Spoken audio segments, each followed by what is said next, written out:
Greetings, young ones, and welcome to Jay's House of the Macabre. Today we will be reading The Dance of the Dead by Johann Wolfgang von Goethe, a German poet who weaves such a macabre and morbid tale, but in such a whimsical and wistful style. I first came across this poem when I was listening to a song by Iron Maiden called The Dance of Death. My father came up to me and he told me that it had reminded him of a poem that he'd read when he was a boy. And he showed me this poem, and I'd fallen in love with it since I first set eyes on it. This relates to my personal experiences because it shows that sometimes even the darkest things can seem quite wistful and whimsical. And it also shows that sometimes the most innocent actions can have unforeseen consequences. The warder he dances o'er the night, on the graveyards under him lying.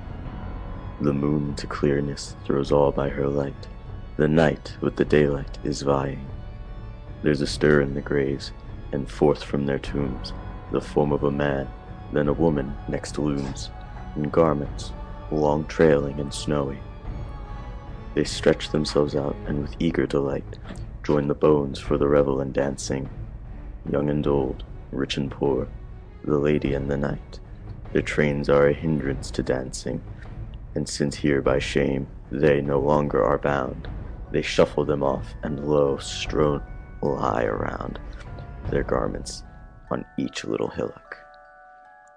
Here rises a shank, and a leg wobbles here, with lewd, diabolical gesture, and clatter and rattle of bones you might hear, as of one beating sticks to a measure.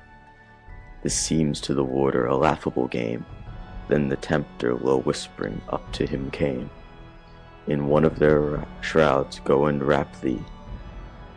'Twas done soon, as said. Then he gained in wild flight concealment behind the church portal. The moon all the while throws her bright beams of light on the dance where they revel and sport all.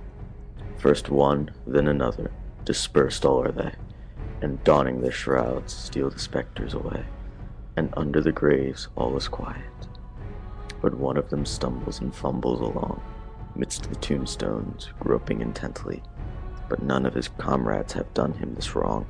His shroud in the breeze begins to scent he rattles the door of the tower, but can find no entrance.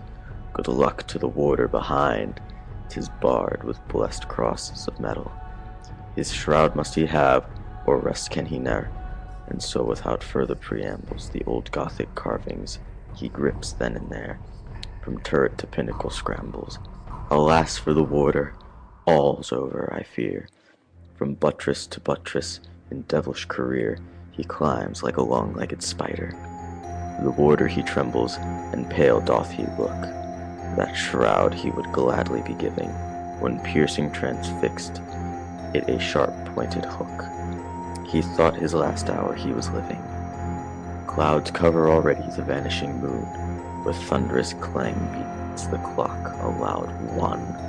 Below lies the skeleton, shattered